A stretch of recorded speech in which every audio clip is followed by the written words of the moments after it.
first, the writer's name is John Galsworthy. He was born on 14th of August 1867 and died on 31st of January 1933. He was an English novelist and playwright. Galsworthy was born at what is now known as Galsworthy House, then called Parkhurst, on Kingston Hill in Surrey, England. He belonged to a very rich family actually. Politically, they were politically connected, and so he had a very good education. And it is, as you can see, that he was born in 1867, and that's how early he wrote this story that you're going to read. It's a very famous story, and we are really lucky, you are really lucky that you are reading it at this level. The story was prescribed at the high school level, and it has been prescribed for you because it has a very deep meaning, and it's a very meaningful story. So his notable works include the Forsyte Saga in 1906 to 1921 and its sequels, A Modern Comedy and End of the Chapter. So these are famous writings of his, they are sequels. The main story, Forsyte Saga, and then the sequels. He won the Nobel Prize in Literature in 1932, just a year before he passed away, or maybe less than a year because he passed in January 1933. So maybe after being awarded, some months later, he passed away. Now, there are a few questions that have been asked here. The first, the very important question is, can a shoemaker be called an artist? Well, in our country, shoemakers are not really respected as such, because there is a lot of social hierarchy that the person has to go through, and of course it comes under the caste system. So, but a shoemaker, the writer is asking you, Galsworthy is asking you, can a shoemaker be called an artist? Yes, if he has the same skill and pride in his trade as any other artist, and the same respect for it too. There are so many artists in the world. When an artist makes a painting, that he loves his work. He loves to paint, that's why he is painting. And in the same manner, the writer says, well, if you think that the shoemaker can be called an artist if he is proud of his work, just like any other artist, if he loves to do what he's doing. Mr. Gessler, a German shoemaker settled in London, is a perfect artist. Now the writer is telling us, Mr. Gessler, he is a German shoemaker. He has settled in London and he is a perfect artist. He makes shoes. Read the story to see how he devotes his life to his art. So here we are going to learn about a man who is a true artist in his own sense. He makes shoes, and how he loves his work, this is what we are going to see in the story. We have just a few in this portion, a few words for pronunciation and their meanings also. Lasted terribly. Lasted terribly means lasted very long, means it is not going bad. It is staying good for a long time. Then guttural. Guttural means harsh and grating, very, when you are speaking very harshly through your throat. That is a grating throat sound that you take out from your throat. Distinction. Distinction means here importance, giving importance to something. Incense. Well, incense is like the incense that you burn when you pray. The sweet smelling incense, the scent that you pray. So there are we have incense sticks in our country. Well, here the smell of leather is compared to the smell of incense in a church. When in a church, in some churches, they use incense too, because the aroma goes up to heaven, as it is said, and so all the people before they pray, they use incense. Here this means that it is so precious and a very pure thing for him. It is almost like a religion to him, and that is the smell of the leather. So it is the incense for the shoemaker. Now we come to the text. The writer is saying, I knew him from the days of my extreme youth because he made my father's boots. Now the writer is saying, this man made his father's boots. So he says, I knew him in the days of my extreme youth. He lived with his elder brother in his shop, which was in a small by street in a fashionable part of London. So he's talking about the shoemaker. He says, because my father used to get his boots made from there, so I also had to go with my father, and my boots were also made by this man. And this shoemaker, he lived with his elder brother in his shop, which was in a small by street in a fashionable part of London. So this shop was in London, in a very fashionable part of London, very rich area, and in a small by street. By street means from a main road is a very small road that is going off the main road, and that is in a very rich area of London. The shop had a certain quiet distinction. The shop was very quiet, and it had an importance, very important looking feeling it gave you. There was no sign upon it other than the name of Jessler Brothers. But there was no sign on the shop. Only there was a name of Jessler Brothers, and in the window a few pairs of boots. So it was just a simple shop. Only Jessler Brothers was written on the top of the shop as a signboard, and then in the window there were a few pairs of boots. He made only what was ordered, and what he made never failed to fit. Now he's talking about the man. The man made boots only when somebody ordered them. He never made extra boots just to show off. He just made boots when they were ordered by people. And whatever he made was never failed to fit. Means it always fit you so perfectly. They were perfectly made boots. To make boots, such boots as he made, seemed to me then, and still seems to me, mysterious and wonderful.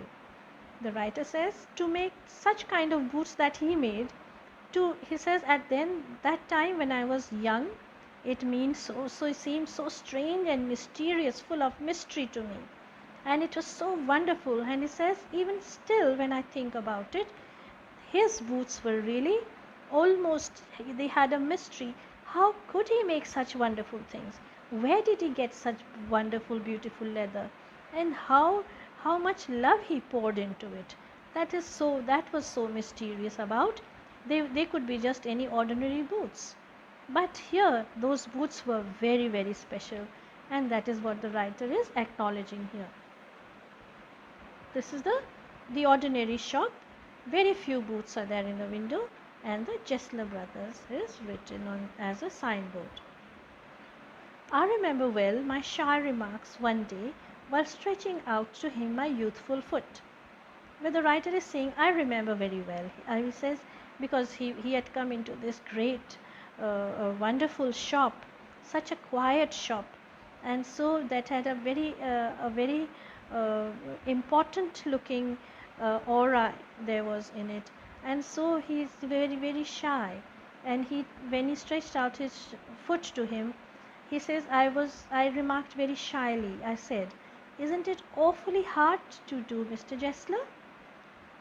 As a young boy, he's saying, Mr. Jessler, isn't it so terribly hard to make boots? It must be a very difficult job.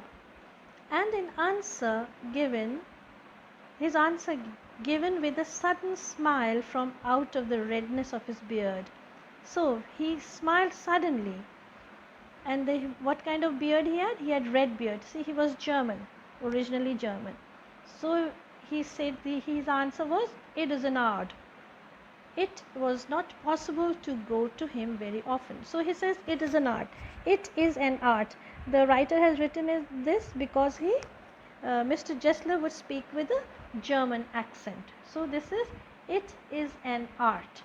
So it is an art, he would say. It was not possible to go to him very often. His boots lasted terribly, having something beyond the temporary, some essence of boots stitched into them. But the writer is saying it was not possible to go to him very often. He says he really did not go so often. Why? Because his boots did not break at all. His boots did not go bad. They were something beyond temporary. They were almost like everlasting. And there was the essence of boots, means the essence, the very real boot, what a boot should be, that is what he had stitched for him.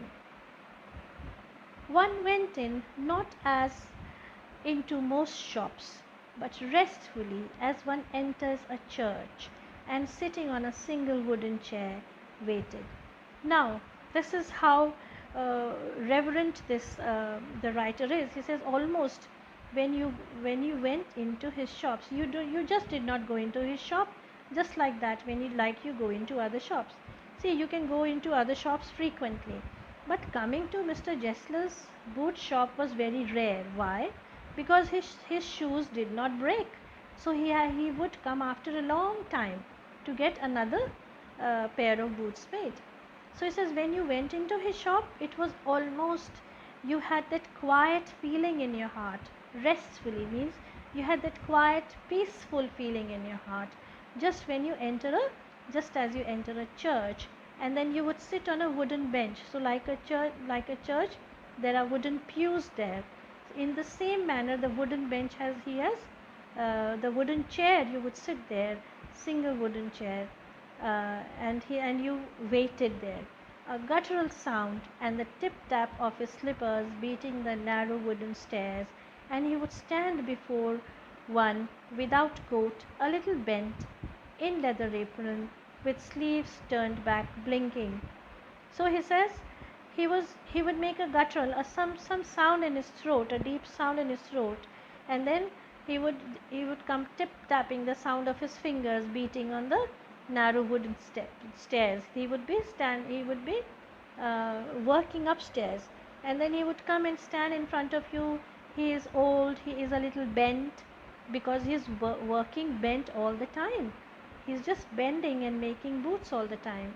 And so what is he wearing? He's wearing a leather apron. An apron is when you wear over your clothes, when you want to protect your clothes. So that's an apron, a workman's apron. And his sleeves would be folded, turned back, and he's blinking as if awakened from some dream of boots. He's always dreaming of boots, this old man. So when he comes, he's as if you have woken him up. He comes blinking at you. And I would say, "How do you do, Mr. Jessler? Could you make me a pair of Russian leather boots?" So then he would say, "Could you make me a pair of Russian leather boots?" Without a word, he would leave me, retiring whence he came. Retiring whence he came means he would go back from where he came. Whence means where he came, or into the other portion of the shop. And I would continue to rest in the wooden chair, inhaling the incense of his trade. So as if you are sitting as quietly there as you go into the church. You have that peaceful feeling in your heart, and then the incense of his trade. That is how religiously he is making them. The old man is making his boots. How devoted he is to his trade, and that's why the writer is using all these words. Inhaling the incense, almost like the incense. That is the smell of the leather there. Smell of his trade means he is trading in boots, so the smell of his trade is the smell of leather. Soon he would come back, holding in his hand a piece of gold brown leather. So then he would not say anything. When he said, could you make me a pair of Russian boots? He did not say anything. He would go in and come back with a golden brown leather, with eyes fixed on it. So he would not even look at the customer, at the writer, and he would remark, he would say, "What a beautiful piece," means what a beautiful piece. He's really enjoying the beauty of that leather. When I too had admired it, he would speak again. So the writer is so polite, and he also admired this. "Oh yes, definitely, what a nice piece of leather." He would speak again. "When do you want them?" So he has this very heavy German accent. "When do you want them?" means when do you want your boots? And I would answer, oh, as soon as you conveniently can. So he says, well, as convenient as it is for you, you can make these boots. And he would say, tomorrow fortnight. Fortnight. Fortnight is 14 days. Tomorrow fortnight means from tomorrow it would be 2 weeks. Or if he were his elder brother, I will ask my brother. So if it is elder brother, his elder brother would say, I would ask my brother, means I will ask my brother. Then I would murmur, thank you. Good morning, Mr. Jessler. Good morning, he would reply, still looking at the leather in his hand. And so the man is so much engrossed, so much taken up in his work, in his leather. He loves that work so much. He's not really bothered about the world around him. He's not even talking or chatting up to the customer. He's just doing his job. And as I moved to the door, I would hear the tip-tap of his slippers going upstairs to his dream of boots. So even before he has left the shop, he would hear the tip-tap of his slippers. He would go upstairs to his dream of boots. That is his own world. He's so engrossed in his world that he goes to his boots. This is how the author is ordering boots, and Mr. Jessler, the old man, is taking his order in his important little shop, almost as it is almost as if you are going to a holy peaceful place, and that is what the man considers his job to be. He is so devoted, it is almost like a devotion. It is almost like as if he's practicing his religion there. That is how much he loves his work. Well, children, I have divided this lesson into different parts. This is the first part of the lesson, and I will continue this lesson in the next class. Thank you.